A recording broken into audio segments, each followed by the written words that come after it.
Hi guys! Welcome nga po pala sa my vlog. It's your Noel and Jess. So for today's vlog ay bistagda kay Bisaya May. Kung Tagalog kag ikaw ay Jess. Charis.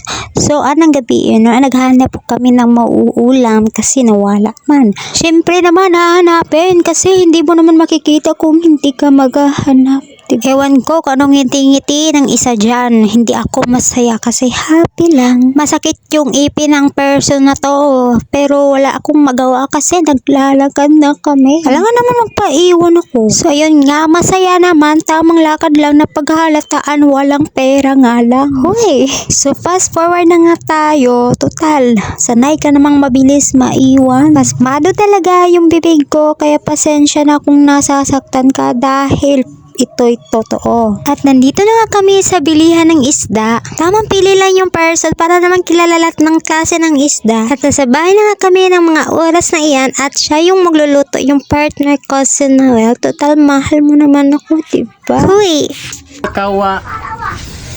Lulutuon guys, tamban. Tilapia, isa ka ba? Palit na dahil mantika. Sama ni background, doy. Mahal, Jod. Naglantaw lang waga mahal. Ay hindi minahal. Chari. 100 din no ang medyaan. Fresh niya kay itong pagmata. Sa? Dagan kita po sa Facebook.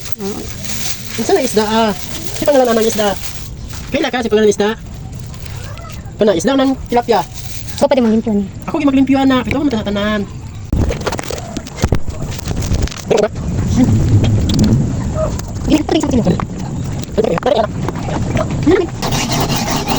Bye tata guys.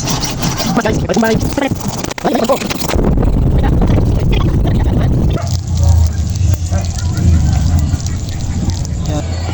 Tapos dyan.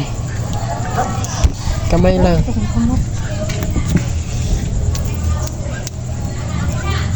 Marinate din na to ng tilapia.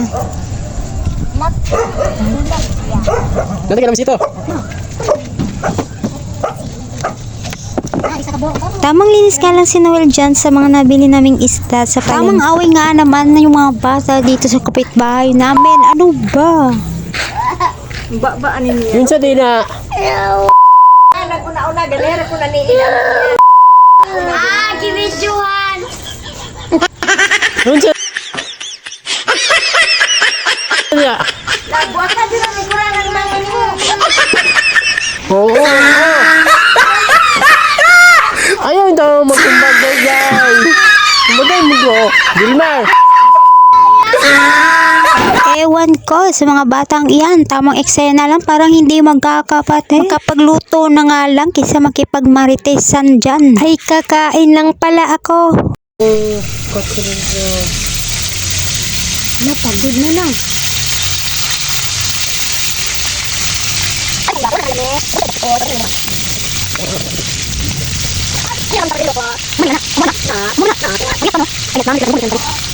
At nandito nga ang dalawang bata parang walang nangyari.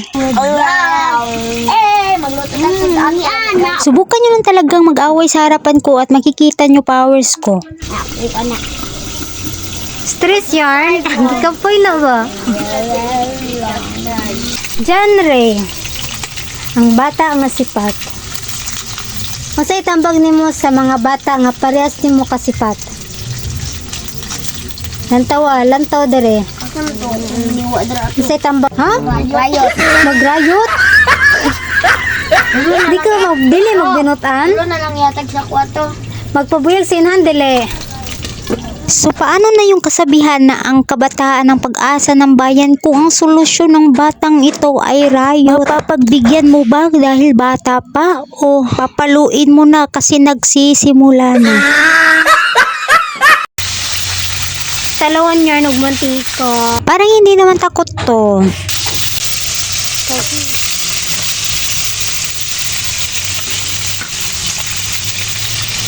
Thank you for watching. Don't forget to like and subscribe.